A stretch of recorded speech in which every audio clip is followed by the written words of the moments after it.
ایک شرک یہ بھی ہے جس کا نام ہے مادہ پرستی کا شرک۔ فرمایا وَاضْرِبْ لَهُمْ مَثَلَ الرَّجُلَيْنِ، اے نبی ان لوگوں کے سامنے مثال بیان کیجئے دو اشخاص کی، دو مردوں کی۔ جعلنا لأحدهما جنتین من اعناب، ان دو میں سے ایک کو ہم نے دیے تھے دو باغ، انگوروں کے باغ، انگوروں کی بیلیں ہیں ٹٹیوں پر چڑھی ہوئی ہیں، بڑا خوبصورت منظر ہے۔ وَحَفَفْنَاهُمَا بِنَخْلٍ،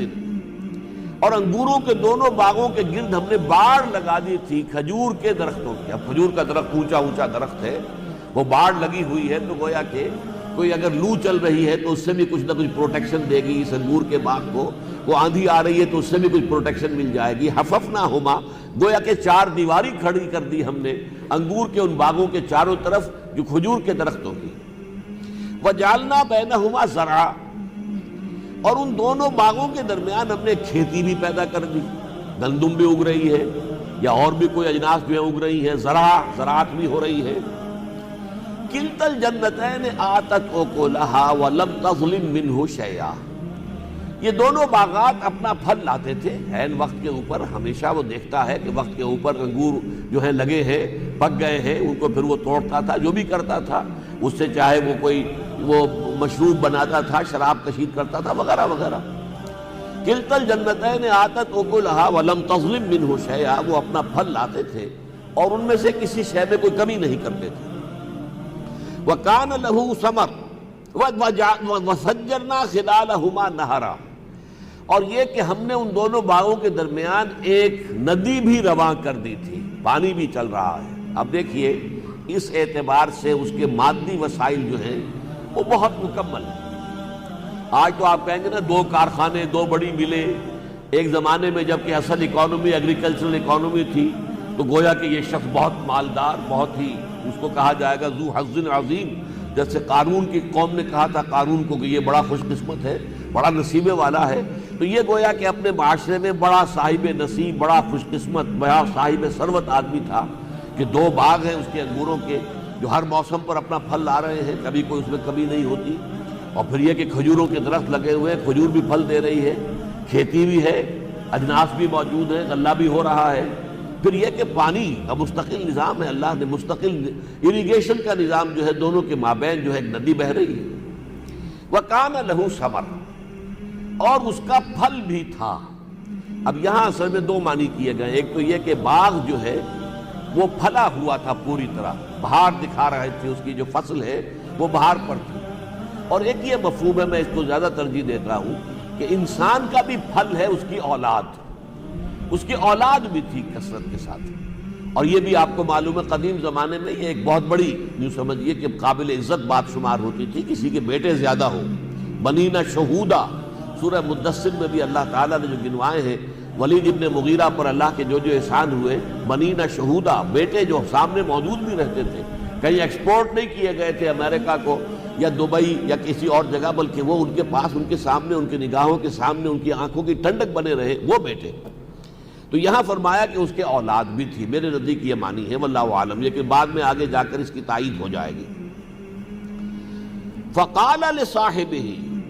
اب دیکھیے یہ جو اس کے دماغ کو نشہ چڑھا، میرے پاس یہ مادی وسائل ہیں، میں نے یہ سارا انتظام کیا ہوا ہے، میں نے اپنے انگوروں کے باغ کے گرد باڑ بھی لگا رکھی ہے کھجوروں کے درختوں کی، آفات جو ہیں وہ ان سے بھی میں نے روکا ہوا ہے، بچایا ہوا ہے، پانی جو ہے ندی رواں ہے، اریگیشن کا نظام جو ہے اپنی جگہ مستقل موجود ہے، ہر سال جو ہے صحیح وقت کے اوپر میرا باغ جو ہے وہ پھل لے کر آتا ہے۔ اب اس کا جو حجاب پڑنا شروع ہوا ذہن کے اوپر، اس سے جو اس کے اندر ایک خناس پیدا ہونا شروع ہوا، وہ اس کے اس قول میں ہے قال له صاحبہ، تو اس نے کہا اپنے اس ساتھی سے، دوسرے آدمی سے۔ اب یہاں دوسرے آدمی کا قرآن نے ذکر نہیں کیا ہے، لیکن اس سے آپ بائی کنٹراسٹ سمجھ سکتے ہیں، دوسرا آدمی جو ہے وہ دولت مند نہیں تھا، اس کے پاس کوئی کھیتی نہیں تھی، اس کے پاس کوئی باغات نہیں تھے، لیکن معلوم ہوتا آدمی نیک تھا، خدا پرست تھا، اللہ پر ایمان رکھنے والا تھا۔ وہ شاید اپنے اس دوست کو، اپنے اس دولت مند بھائی کو کچھ سمجھاتا رہتا ہو کہ اللہ کے بندے کو اللہ کا حق بھی نکالا کرو اپنے اس دولت میں سے، تو کیا کرو کچھ، یہ نیکی کی طرف بھی تمہارا رجحان ہونا چاہیے، اللہ نے تم پر اتنی نعمتیں کی ہیں۔ جیسے کہ قارون سے اس کی قوم کے لوگوں نے کہا تھا کہ احسن کما احسن اللہ الیک، جو کچھ اللہ تعالیٰ نے تمہارے ساتھ اتنے اچھے معاملات کیے ہیں، تمہیں دولت دی ہے، تو تم بھی تو لوگوں کے ساتھ بھلائی کرو، احسن کما احسن اللہ الیک۔ تو یہ کوئی نصیحت کرتا رہتا ہوگا، اور یہ صاحب جو ہے ان کے دماغ کو نشہ چڑھ رہا ہے دولت کا۔ فقال لصاحبہ، تو اس نے کہا اپنے صاحب سے، اپنے ساتھی سے، اپنے دوست سے، وہو یحاورہ، یہ محاورہ ہو رہا تھا، گفتگو ہو رہی تھی، کوئی آرگومنٹ تھا ان کا جو چل رہا تھا۔ وَهُوَ يُحَاوِرُهُ أَنَا أَكْثَرُ مِنْكَ مَالًا وَأَعَزُّ نَفَرًا، کہ میں تم سے کہیں زیادہ ہوں دولت میں اور کہیں زیادہ باعزت ہوں نفری میں، میرے بیٹے زیادہ ہیں، میری نفری ہے، میرے دست و بازو ہیں، میرے جو ہے اتنی دولت ہے، باغات ہیں، تو تم کہاں مجھ سے آ کے بات کرتے ہو؟ تم پھٹیچر آدمی ہو، تمہارے پاس کچھ نہیں ہے، دنیاوی تمہاری کوئی حیثیت نہیں ہے، تمہاری کوئی وجاہت نہیں ہے، اور تم آ کر مجھے سمجھانے کی کوشش کرتے ہو۔ میں باصلاحیت آدمی ہوں، میں نے صحیح طریقے سے باغ لگایا ہے، میری ساری صلاحیتوں کا اظہار جو ہے اس باغ کے اندر نظر آ رہا ہے تمہیں، اور اللہ کی بھی بڑی نعمتیں مجھ پر ہیں، مجھے اللہ نے بہت نوازا ہے۔ اللہ نے اگر مجھے نوازا ہے تو یقیناً میرے اندر کوئی خیر ہے، خوبی ہے جس کی وجہ سے نوازا ہے، اور تم جو اس طریقے سے جوتیاں پٹخارتے پھرتے ہو، تمہیں کیا حق پہنچتا ہے کہ مجھے کوئی تلقین کرو اور واعظ کرو اور نصیحت کرو؟ وَدَخَلَ جَنَّتَهُ، اسی گفتگو کرتے کرتے وہ اپنے باغ میں داخل ہوا۔ وَهُوَ ظَالِمٌ لِنَفْسِهِ، جبکہ وہ اپنی جان پر ظلم کر رہا تھا، یعنی اس کے اندر جو ہے یہ اس کا خناس جو ہے وہ پوری طریقے سے پروان چڑھا ہوا تھا، اس کی دولت کو نشہ چڑھا ہوا تھا دولت کا اس کے دماغ پر۔ قال ما ظن ان تبید هذه ابدا، اس نے کہا میں نہیں سمجھتا کہ میرا یہ باغ کبھی برباد اور تباہ بھی ہو سکتا ہے۔ معلوم ہوتا ہے کہ اس کے اس دوست نے، خدا پرست نے اسے کہا ہوگا کہ اللہ کے بندے، جس نے تمہیں یہ دولت دی ہے وہ واپس بھی لے سکتا ہے، کبھی تم پر کوئی آسمانی جو ہے کوئی ایسی مصیبت بھی آ سکتی ہے کہ یہ دفعتاً ختم ہو کر رہ جائے، یہ نہ سمجھو یہ دائمی ہے اور ہمیشہ کی ہے، یہ تو اللہ نے تمہیں آزمانے کے لیے، انا جعلنا ما علی الارض زینۃ لہا لنبلوہم ایہم احسن عملا، یہ تو اسی کی ایک مثال ہے کہ اللہ نے یہ دنیاوی زیبائش اور آرائش اور یہ دولت اور یہ ساری ریل پیل جو ہے تمہارے پاس وہ امتحان کے لیے ہے۔ انہوں نے کہا نہیں، یہ کیسے، میرا یہ باغ یہ کیسے تباہ ہو سکتا ہے؟ میں نے پورا بندوبست کیا ہوا ہے، اریگیشن کا نظام جو ہے مکمل یہاں موجود ہے، یہ ندی ہمیشہ کی چلنے والی ہے، یہ کوئی موسمی نہیں ہے کہ صرف بارشوں کے موسم میں پانی آتا ہے، تو مستقل چلنے والے جو چشمے ہیں اس میں بہہ رہے ہیں۔ پھر یہ کہ میں نے ان کے لیے جو مضبوط ٹٹیاں بنائی ہوئی ہیں انگوروں کی بیلوں کے لیے جو انتظام کیا ہے، پھر میں نے یہ جو باڑ لگا دی ہے، یہ سارا بندوبست ایسا ہے کہ مجھے تو کوئی اندیشہ نہیں کہ اس کے اندر کبھی کوئی تباہی بھی آ جائے، یہ کبھی ختم بھی ہو سکتا ہے۔ قال ما ظن ان تبید هذه ابدا، اور وما ظن الساعة قائمة، اب یہ ہے وہ وشس سرکل، ہوتے ہوتے یہ گمراہی جو ہے، زر پرستی کی گمراہی اور مادہ پرستی کی گمراہی ہوتے ہوتے کہاں تک لے کر جاتی ہے؟ وما ظن الساعة قائمة، میرا تو کوئی گمان نہیں ہے، یہ کہتا ہے میرا بھائی کہ قیامت بھی آئے گی، حساب کتاب بھی ہوگا، جزا و سزا بھی ہوگا، مجھے تو سمجھ میں نہیں آتی، میں تو نہیں سمجھتا کہ قیامت قائم ہونے والی ہے۔ لیکن وَلَئِن رُدِدتُّ إِلَىٰ رَبِّي، اگر، اب اس لفظ کا اضافہ میں کر رہا ہوں، اگر بالفرض مجھے لوٹا ہی دیا گیا اپنے رب کی طرف، اب دیکھیے یہاں معلوم ہوا رب کا منکر نہیں ہے، وہ رب کو مانتا ہے، صرف قیامت کے بارے میں اس کو شبہ ہے کہ یہ کوئی ہونے والی بات نظر نہیں آتی مجھے۔ ان نظن الا ظنا وما نحن بمستيقنين، کوئی گمان سا تو ہوتا ہے کہ شاید ہو، لیکن یہ کہ یقین نہیں ہوتا، دل نہیں ٹھکتا اس پر۔ قیامت کے بارے میں تو اسے یہ گمان ہے، ما ظن الساعة قائمة، میرا نہیں گمان کہ قیامت قائم ہوگی اور یہ واقعتاً ہونے والی شے ہے، لیکن وَلَئِن رُدِدتُّ إِلَىٰ رَبِّي، اگر میں لوٹا ہی دیا گیا اپنے رب کی طرف، تو گویا کہ رب کو مانتا ہے، اپنے خالق کی حیثیت سے رب کو تسلیم کرتا ہے۔ وَلَئِن رُدِدتُّ إِلَىٰ رَبِّي لَأَجِدَنَّ خَيْرًا مِّنْهَا مُنْقَلَبًا، تو میں لازماً وہاں پاؤں گا لوٹ کر اپنے لیے اس سے بھی بہتر جو کچھ اللہ نے مجھے اس زندگی میں دیا ہے، یہ ساری دولت و ثروت، یہ ریل پیل، یہ بیٹے، آل اولاد، یہ آخر اللہ نے مجھے دیا ہے، تو اللہ نے میرے اندر کوئی خوبی دیکھی ہے، کوئی خیر دیکھا ہے، اللہ کا کوئی کرم مجھ پر ہوا ہے تو کسی وجہ سے ہوا ہے، لہذا وہاں بھی مجھ پر اللہ تعالیٰ کا کرم ہوگا، اللہ تعالیٰ وہاں پر بھی مجھے جو ہے اس سے بھی بہتر نعمتیں عطا کرے گا۔ اور تم جیسے یہاں جوتیاں پٹخار رہے ایسے وہاں پر بھی جوتیاں پٹخارو گے. یہ جو آرگیومنٹ کی ہیٹ ہوتی، ہیٹ آف آرگیومنٹ، اس میں اس طرح کی بات اس نے کی کہ دیکھو انا اکثر منک مالا واعز نفرا، میں کہیں زیادہ ہوں، دولت میں بھی تم سے بڑھ کر ہوں، اور میرے پاس جو میرے بیٹے ہیں، میرے پاس نفری ہے، جوان ہاتھ جو میرے پاس موجود ہیں وہ کہیں زیادہ ہیں تمہارے مقابلے میں. اور قیامت وغیرہ کا اگرچہ مجھے گمان نہیں ہوتا کہ واقعتاً یہ ہوگی، لیکن اگر ہو گئی اور میں لوٹا ہی دیا گیا اپنے رب کی طرف، تو جب رب میرا یہاں مجھ پر مہربان ہے یا مجھ پر اس نے کوئی خوبی دیکھی ہے تو یہ سب کچھ دیا ہے، لہذا وہاں پر بھی مجھے اس سے کہیں بڑھ کر بہتر جو ہے انجام ملے گا. قال له صاحبہ، اب یہ اس خدا پرست نے، اللہ والے نے اس سے کہا، وہو یحاورہ، یہ کنورسیشن ان کی جاری تھی، اس کنورسیشن میں اس کی زبان سے یہ الفاظ نکل گئے، صاحبہ وہو یحاورہ اکفرت بالذی خلقک من تراب ثم من نطفۃ ثم سواک رجلا، کیا تم کفر کر رہے ہو اس ذات کا جس نے تمہیں پیدا کیا مٹی سے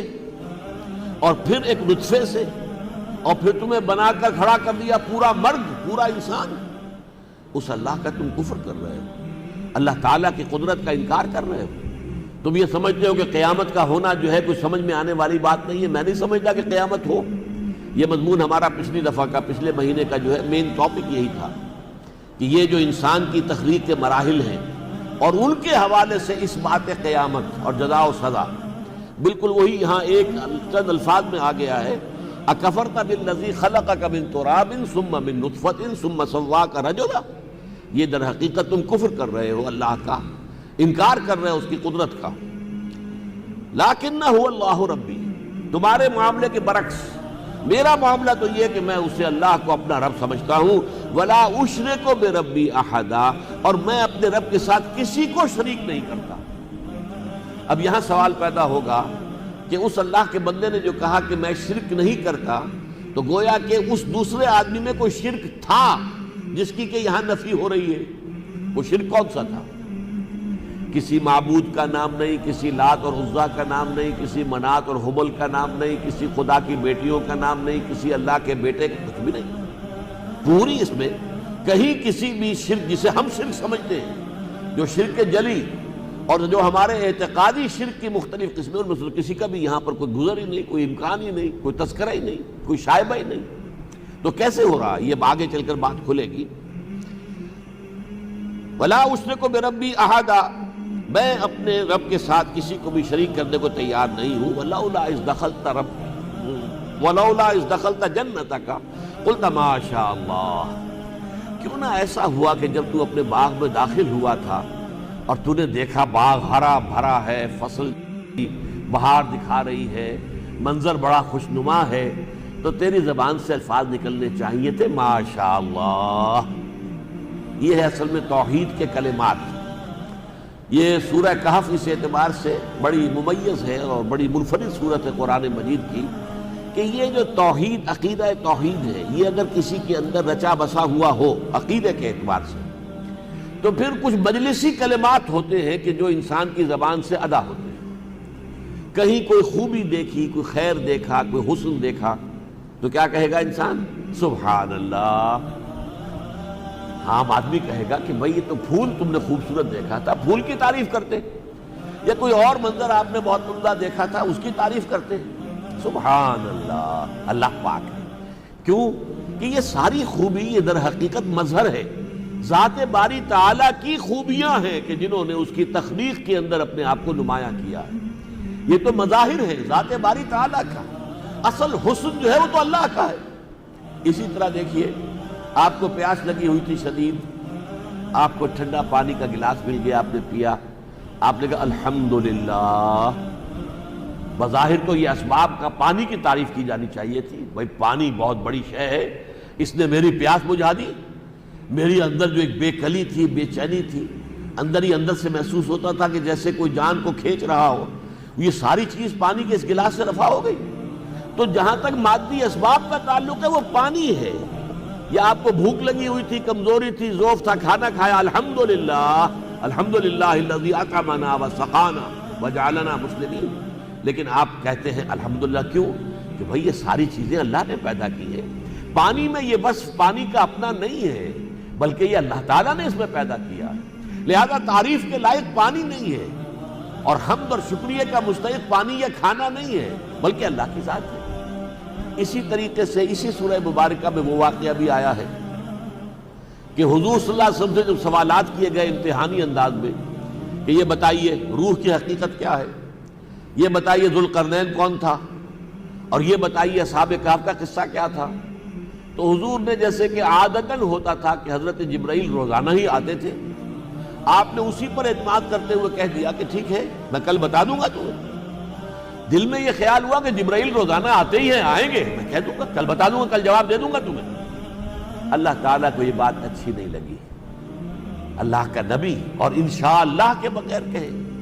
گویا کہ کوئی شے جو ہے عادت، جیسے کہ عادی شے ہے، جیسے ہم دنیا کے اندر دیکھتے ہیں کہ ایک چیز عادتاً ہو رہی ہے، ہوتے ہوتے ہم سمجھتے ہیں کہ بس یہ پختہ شے ہے، اسی پر اعتماد، اسی پر توکل، تو یہ ذرا سی جو بھی سمجھیے کہ غفلت حضور صلی اللہ علیہ وسلم کے اوپر آئی ہے، ذرا سی، اسی پر اللہ تعالیٰ نے گرفت فرما لی۔ کئی دن تک حضرت جبرائیل نہیں آئے، اب تالیاں پٹ گئی، بس رہ گئے، تم نے تو کہا تھا کہ کل بتا دوں گا، یہ تو 2 دن ہو گئے، 3 دن ہو گئے، تم نے ابھی تک نہیں بتایا۔ اب کیا کیفیت ہوئی ہوگی حضور کی، اس کا آپ اندازہ کر سکتے ہیں، کس طرح چکی کے 2 پارٹوں کے درمیان جو ہے حضور کی جان آئی ہوگی۔ لیکن یہ کہ اس کے بعد جب پھر وحی نازل ہوئی، سورہ کہف آئی، اس میں تمام چیزوں کا جواب دیا گیا، لیکن ساتھ ہی یہ فرما دیا گیا وَلَا تَقُولَنَّ لِشَيْءٍ إِنِّي فَاعِلٌ ذَلِكَ غَدًا، دیکھیے نبی کبھی یہ نہ کہیے گا کہ یہ کام میں کل ضرور کر دوں گا، إِلَّا يَشَاءَ اللَّهُ، مگر اس شرط کے ساتھ اگر اللہ نے چاہا۔ مستقبل میں کوئی شے جو ہے گارنٹیڈ نہیں ہے جب تک کہ اذن رب نہ ہو، لہذا کسی شے کے عادتاً ہوتے رہنے کے اوپر اعتماد نہ کر بیٹھیے، بلکہ یہ کہ انسان، اب یہ بھی ہمارا تہذیبی جملہ ہے، انشاءاللہ میں کل جاؤں گا، ارادہ تو ہے انشاءاللہ میں جاؤں گا، لیکن ایک آدمی سوچتا ہے میرے پاس کار ہے، اور کار کی میں نے ابھی ٹیوننگ بھی کرائی ہے، اس کی جو ہے سروس کرائی ہے، اس کے اندر پیٹرول بھرا ہوا ہے، سب کچھ ہے، ٹھیک ہے، تو میں صبح جاؤں گا، جی میں جاؤں گا، لازماً جاؤں گا۔ اب کیا پتا there's many a slip between the cup and the lip، کون سا حادثہ ہو جائے، رات کو کیا نیا واقعہ ہو جائے اور آپ رک جائیں۔ لہذا وہ کہہ دینا کہ مادی اسباب و وسائل ہیں، اس پر اعتماد کر کے کہہ دینا یہ کام میں کل ضرور کروں گا، یہ ہرگز نہ کرنا۔ وَلَا تَقُولَنَّ لِشَيْءٍ إِنِّي فَاعِلٌ ذَلِكَ غَدًا إِلَّا أَن يَشَاءَ اللَّهُ، اللہ انشاءاللہ کہنا، یہ بھی ہمارے توحیدی مجلسی کلمات میں سے۔ اسی طرح کا کلمہ ایک یہ ہے، ماشاءاللہ، آپ اپنے گھر میں داخل ہوں، اللہ کرے آپ کے پوتے ہوں، نواسیاں ہوں، کھیل رہے ہیں بچے، بڑا خوش منظر جو ہے اچھا لگتا ہے، گھر کے اندر ایک بھرا گھر ہے، اس میں ساز و سامان بھی موجود ہے ضروریات کا، بچے کھیل رہے ہیں، چھوٹے چھوٹے پھول ہوتے ہیں یہ، تو اس وقت آدمی کہے ماشاءاللہ، یہ سب کچھ اس لیے ہے کہ اللہ نے چاہا کہ ایسا ہو، یہ نہیں کہ یہ کوئی میری جو ہے کوششوں کا نتیجہ ہے۔ اوتیتہ علی علم عندی، یہ جو قارون کا لفظ آتا ہے سورہ قصص میں، یہ تو میری اپنی ذہانت، میری فطانت، میرا علم، میری صلاحیت، میری پلاننگ، میری جو ہے منصوبہ بندی، اس کا نتیجہ ہے کہ میرے پاس دولت ہے۔ نہیں نہیں نہیں، ماشاءاللہ، یہ اس لیے ہے کہ اللہ نے یہ چاہا۔ وہی بات اس اللہ کے بندے نے کہی وَلَوْلَا إِذْ دَخَلْتَ جَنَّتَكَ قُلْتَ مَا شَاءَ اللَّهُ لَا قُوَّةَ إِلَّا بِاللَّهِ، کیوں نہیں ایسا ہوا کہ جب تو اپنے باغ میں داخل ہوا تو نے منظر دیکھا، بڑا دل خوش کن منظر، تو تیری زبان سے الفاظ نکلنے چاہیے تھے ماشاءاللہ لا قوت الا باللہ، یہ سب کچھ اس لیے ہے کہ اللہ نے چاہا ہے کہ ایسا ہو، اور کوئی قوت نہیں ہے، کوئی طاقت نہیں ہے بغیر اللہ کے، الا باللہ، کوئی کام ہو ہی نہیں سکتا جب تک اذن رب نہ ہو، تائید ربانی شامل نہ ہو، نہیں ہوگا۔ لَكِنَّ هُوَ اللَّهُ رَبِّي وَلَا أُشْرِكُ بِهِ أَحَدًا وَلَوْلَا إِذْ دَخَلْتَ جَنَّتَكَ قُلْتَ مَا شَاءَ اللَّهُ لَا قُوَّةَ إِلَّا بِاللَّهِ إِن تَرَنِ أَنَا أَقَلَّ مِنْكَ مَالًا وَوَلَدًا، اگر تو یہ دیکھ رہا ہے کہ میں تجھ سے بہت کم تر ہوں، مال میں بھی اور اولاد میں بھی۔ اب دیکھیے یہاں سے وہ تائید ہو گئی، وَكَانَ لَهُ ثَمَر جو ہے اس کا مطلب کیا تھا کہ اولاد تھی اس کے بہت، اور اس کے پاس اللہ نے اولاد بھی نہ دی ہوگی، یا ہو تو ایک آدھ ہو، تو اس حوالے سے اگر تو مجھے دیکھ رہا ہے، ان طرح نے انا اقل منک مالا وولدا، کہ میں کم ہوں تجھ سے مال میں بھی اولاد میں بھی، فعسى ربی ان یؤتینی خیرا من جنتک، تو عین ممکن ہے کہ میرا رب مجھے تو تمہارے اس باغ سے بہتر باغ عطا کر دے۔ وَيُرْسِلَ عَلَيْهَا حُسْبَانًا مِّنَ السَّمَاءِ، اور تمہارے اس باغ کے اوپر آسمان سے کوئی ایسی آفت نازل کر دے فَتُصْبِحَ صَعِيدًا زَلَقًا، کہ پھر وہ بالکل چٹیل میدان ہو کر رہ جائے، بے آب و گیا، جس میں کوئی پیداوار نہ ہو، نہ یہ انگور کی بیلیں ہوں، نہ یہ کھجور کے درخت رہے، اور نہ یہ زراعت رہے۔ یہ اللہ کی قدرت میں ہے، اللہ چاہے تو ایسا ہو جائے گا۔ اب یہ سمجھ لیجئے، ایک حضور میں الفاظ ایک حدیث میں آتے ہیں حضور کی، کہ اللہ کے کچھ بندے ایسے بھی ہوتے ہیں کہ جو اگر کسی محفل میں بار پانا چاہیں تو انہیں ویلکم نہ کہا جائے، سفارش کرنا چاہیں تو کوئی ان کی بات سنے نہیں، کہیں رشتہ کرنا چاہیں تو کوئی ان سے رشتہ پسند نہ کرے۔ یعنی یہ کہ وہ درویش فقراء میں سے ہیں، لیکن اللہ کے ہاں ان کا وہ مقام ہے کہ اگر کہیں جھوٹے سے بھولے سے کوئی قسم کھا بیٹھے تو اللہ ان کے قسم کی لاج رکھتا ہے۔ تو فقراء میں ایسے لوگ ہو سکتے ہیں جو کہ دنیاوی اعتبار سے کوئی وجاہت نہیں، کسی محفل میں بات نہیں پا سکتے، کہیں سفارش کیا کریں گے، آپ کی حیثیت کیا ہے جس کی بنا پر آپ سفارش کرنے آئے ہیں، اور آپ کا منہ کیا ہے کہ ہمارے خاندان میں آپ شادی کرنا چاہتے ہیں، آپ کی حیثیت کیا ہے۔ لیکن یہ ہے کہ اللہ کے ہاں ان کا مقام ایسا ہوتا ہے کہ اگر وہ بھولے سے کوئی قسم کھا بیٹھے تب بھی اللہ تعالیٰ ان کی قسم کی لاج رکھتا ہے۔ معلوم ہوتا ہے یہ اللہ کا بندہ ایسا ہی تھا، دیکھ، اور شاید اس وقت جو ہے اس کے دل کو جا کر یہ چوٹ لگی ہو کہ میں اپنے اس بھائی کو خیر کی تلقین کر رہا ہوں، بھلائی کی تلقین کر رہا ہوں، کہ اس دولت کا نشہ اپنے دماغ کو نہ چڑھنے دو، بلکہ یہ ہے کہ اللہ تعالیٰ کے حقوق کو بھی پیش نظر رکھو، انسانوں کے حقوق بھی ادا کرو، نیکی کو سامنے رکھو، آخرت کو سامنے رکھو، جزا و سزا کا انکار مت کرو۔ اور اس نے مجھے تانا دیا ہے، انا اکثر و مل کا مالم واعظ و نفرا، میں تم سے کہیں بڑھ کر ہوں دولت میں اور نفری کے اندر زیادہ باعزت، تمہارا کیا منہ ہے کہ آؤ اور مجھے جو ہے نصیحت کرو۔ تو یہ بات ہو سکتا ہے کہ دل میں جا کر لگ گئی ہو، چوٹ لگی ہو۔ اور ایک بڑا پیارا جو ہے وہ شعر ہے فارسی زبان کا، تا دلے صاحب دلے نامد بے درد، ہیچ قوم را خدا رسوا نہ کرد۔ جب تک کسی صاحب دل کے دل میں درد نہیں پیدا ہوتا، اس وقت تک اللہ کسی قوم کو برباد نہیں کرتا۔ ہو سکتا ہے وہی جیسے میں نے کہا وہ فقراء جو لوگ ہوتے ہیں، فقراء اللہ کے ہاں ان کا اونچا مقام، اگر انہیں کوئی بہت دکھ پہنچ جائے کسی وجہ سے تو ہو سکتا ہے کہ ان کے دکھ کا نتیجہ جو ہے کسی آفت سماوی کی شکل میں ظاہر ہو جائے۔ تا دلے صاحب دلے نامد میں درد، ہیچ قوم را خدا رسوا نہ کرد۔ لیکن جو بات اس نے کہی تھی کہ ہو سکتا ہے عسیٰ ربی ان یؤتینی خیرا من جنتک ویرسل علیہا حسبانا من السماء فتصبح صعیدا زلقا او یصبح ماؤہا غورا، یا یہ ہے ایک تو یہ کہ آسمان سے کوئی آندھی آئے، کوئی سرسر کی باد سرسر چلے، کوئی جھلسا دینے والا جو ہے آگ کا بگولہ آ جائے، اس سے یہ کہ کھیت بھی جل کر رہ جائے، زراعت بھی ختم ہو جائے، اور یہ جو کھجور کے درخت ہے یہ بھی جل کر راکھ ہو جائے، اور یا یہ ہو سکتا ہے کہ اللہ تعالیٰ یہ جو چشمہ رواں ہے اس کو خشک کر دے، اور یصبح ماؤہا غورا، یہ جو پانی نیچے اتر جائے۔ یہ جو ہے سورہ ملک کی بھی آخری آیت ہے، ارأیتم ان اصبح ماؤکم غورا فمن یاتیکم بماء معین۔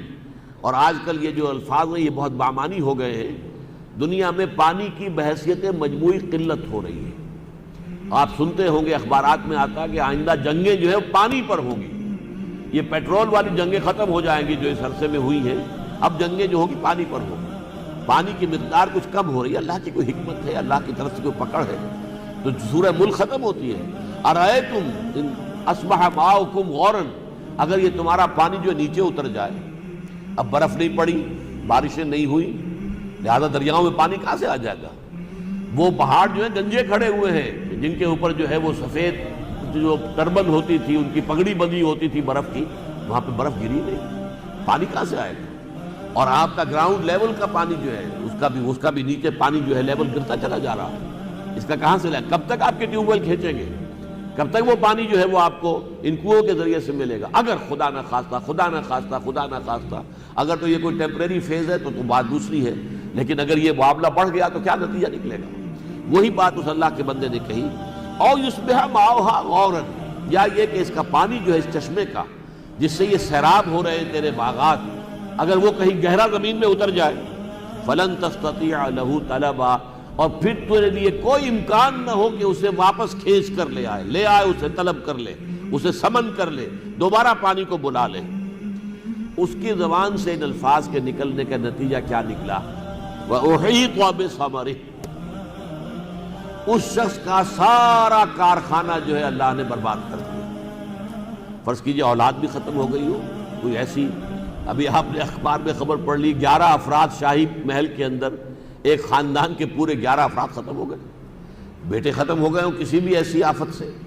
اور اسی طریقے سے کوئی ایسا آفت سماوی آئی کہ باغ برباد ہو گئے، احیط بثمرہ، اس کا احاطہ کر لیا گیا، گھیر لیا گیا، اور گھیراؤ کر کے سارا اس کی دولت، اس کی ثروت کا سارا سامان جو ہے وہ اللہ تعالیٰ نے ضائع کر دیا۔